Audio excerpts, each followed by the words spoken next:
guys, I found this really cool setting that could be helpful for all of us. Honestly, I think it should be on by default. So, let's get into it. Now first, I just want to say, I don't exactly know how this works, or if you have one profile, or if it's the controller that you mostly sign in to your Xbox account with. But, when I press on this controller button, it'll turn on the TV.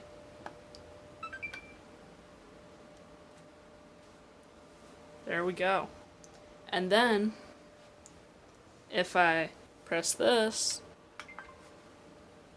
it turns off the TV. That is so helpful. So I'll show you guys how to do this right now. First, you got to go to your settings.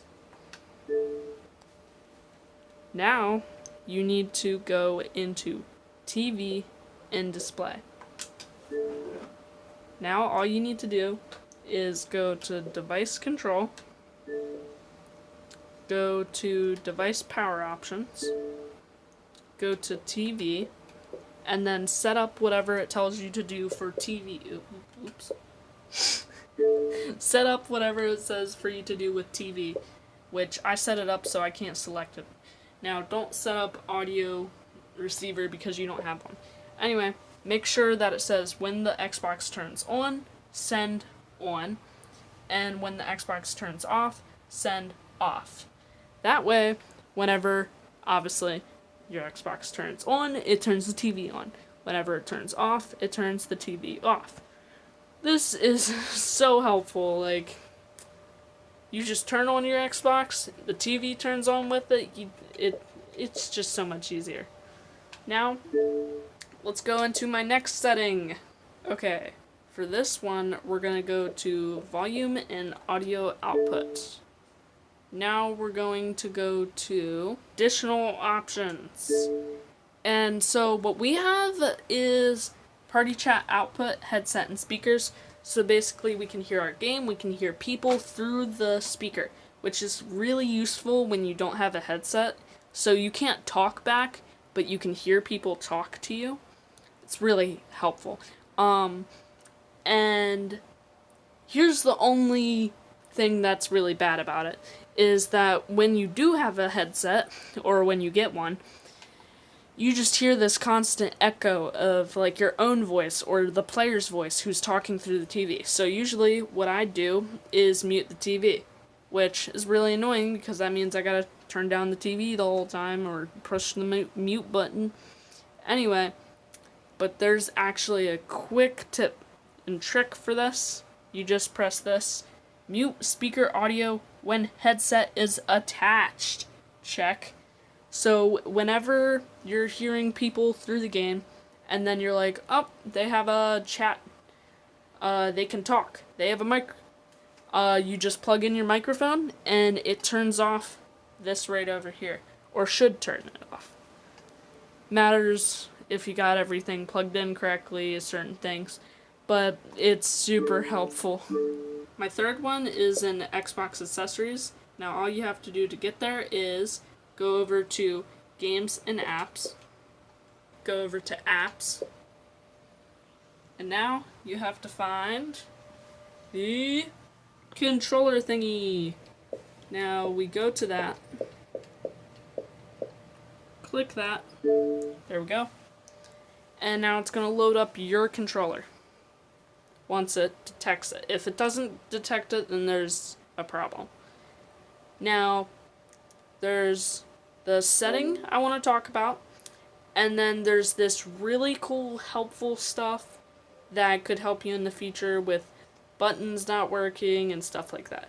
Now let's just let this sync. Okay, now it's synced to my controller, my profile, my controller, and then there's these three things. Now we'll be talking about that in a few seconds here. Now first let's go to this. Now this actually shows you if your buttons are working. So you can press any button right now, and it'll show up there. So if the button's not working, you can go here, press the button, and it'll show you if the button's working or not. Sorry, I just opened Netflix. And I'll talk about how I just did that anyway. And then when you want to get out, you just press both of these buttons at the same time, and then you're out. Now you can go over here, 3 little dots, and there's assigned to. This controller signs in, vibrate this controller, and turn on Copilot. This links multiple controllers so that another gamer can use them as if they were a single controller. Copilot is only available with 2 or more controllers turned on though. Anyway, and I can even change if I want this controller to vibrate or not, which I do personally. It tells me the battery leveled, which mine is plugged in, so no worries. And yeah. Also, I don't mean you can turn on and off vibrate, I mean you can check if vibrate works, because when you press this, the controller vibrates, which is pretty useful. Now, if we go back, this is the best part. This is like the crazy setting I've been talking about, for me at least. You can go here, and you can set up a new profile, or use the old one you were already using. Press that. You can press slots and do all that stuff, but the main thing you want to do is press that. And then you can go and make it so that button down here, the one that's always sending videos even though I don't want it to, some of creators that like to be on Twitch and screenshot and take videos, that is very helpful for them. But I don't do that. I take video with my phone because I don't want to do voiceover. Anyway, which means I can take the share button and make it do something else. Like, I can do all this stuff, it's crazy.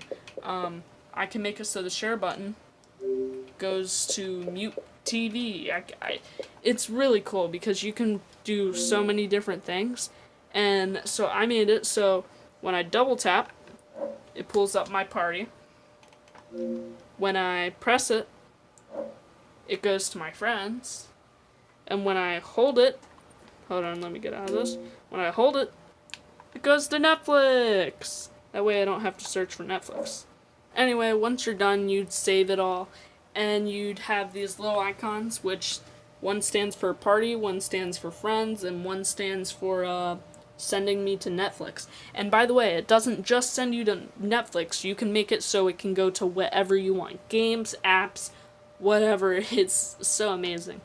Anyway, I hope you enjoyed these tips and tricks in new different settings. And subscribe, thumbs up, and hit that bell.